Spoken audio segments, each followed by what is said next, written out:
जादुई चक्की।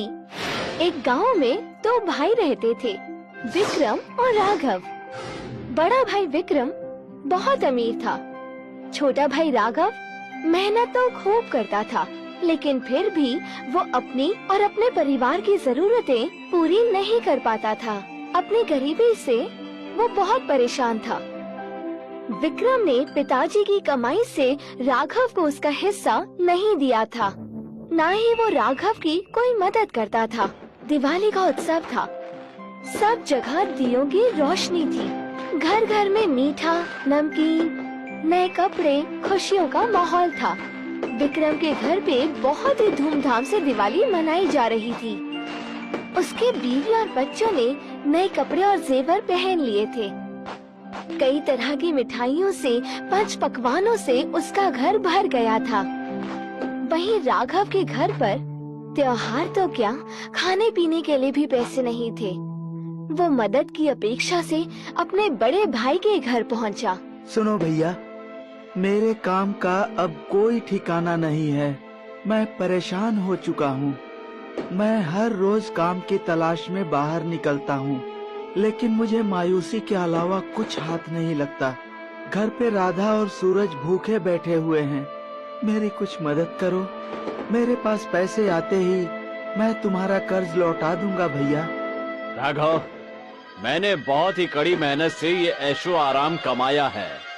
आजकल खर्चे भी बहुत बढ़ गए हैं। तुम्हें भी कड़ी मेहनत करनी होगी। मैं तुम्हारी कोई मदद नहीं कर सकता। अब तुम यहाँ से जा सकते हो। सुनो भैया, पिताजी ने जो मेरा हिस्सा दिया है वही मुझे लौटा दो। मैंने आज तक तुमसे कभी नहीं मांगा, लेकिन आज मेरे बुरे दिन चल रहे हैं, इसीलिए मैं अपना हिस्सा मांग रहा हूँ। तुम्हारी इतनी हिम्मत कि तुम मुझसे हिस्सा मांग रहे हो? अभी यहाँ से दफा हो जाओ, वरना मुझसे बुरा कोई नहीं होगा। राघव को अपने भाई के बर्ताव से बहुत बुरा लगा। वो काम की खोज से जंगल की ओर चल पड़ा। कुछ दूर चलते ही उसे वहाँ एक बूढ़ी औरत दिखाई दी। उसके सामने लकड़ियों का ढेर था। राघव ने सोचा कि अगर मैं इनकी मदद कर दूं, तो मुझे कुछ पैसे मिल सकते हैं। क्या मैं ये लकड़ियाँ आपके घर तक पहुँचा दूं माताजी? आप मुझे उसके बदले कुछ पैसे दे देना। और भी कुछ काम होगा तो मैं वो भी कर दूंगा। जरूर, मेरी मदद करने का पैसा मैं तुम्हें जरूर दूंगी।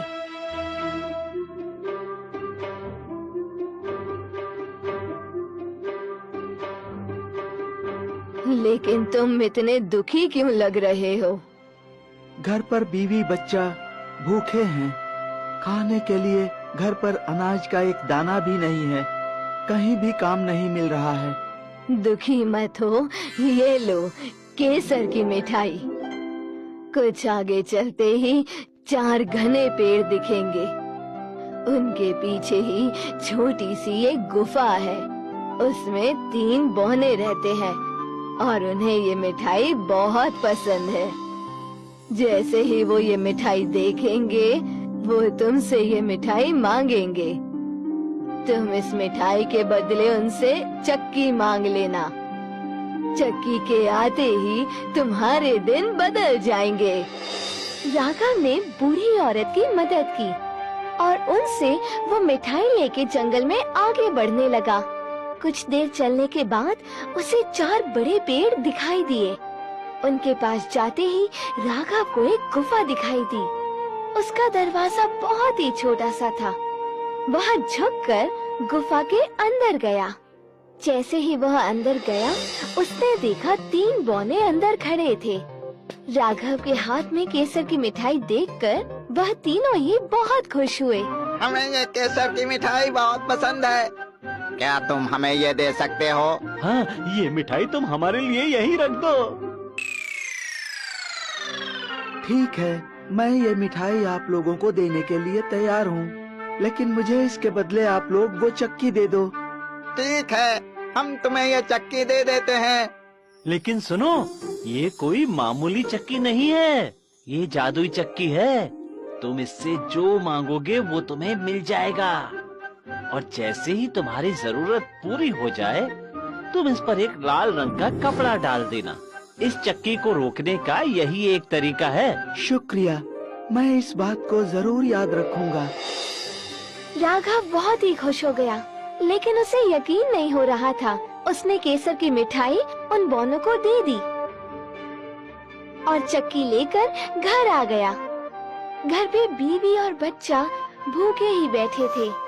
राघव ने पत्नी को सारी घटना बताई।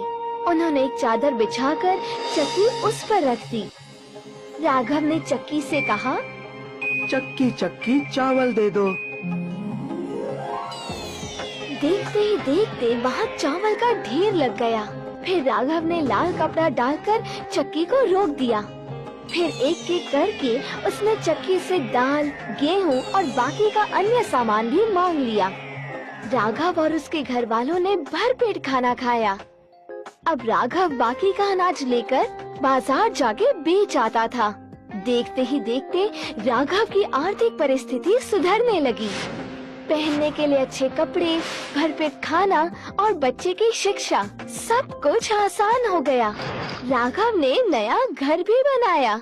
यह बात उसके बड़े भाई विक्रम तक पहुंच गई। यह जानकर उसे बहुत हैरानी हुई। कल तक तो इस राघव के पास खाने तक के लिए पैसे नहीं थे। अब इतने सारे पैसे, नया घर, कपड़े, खाना पीना, बच्चों की शिक्षा, कहाँ से आया इसके पास इतना पैसा? मुझे ये राज जानना ही चाहिए। वह खाना खाने के बहाने राघव के घर गया।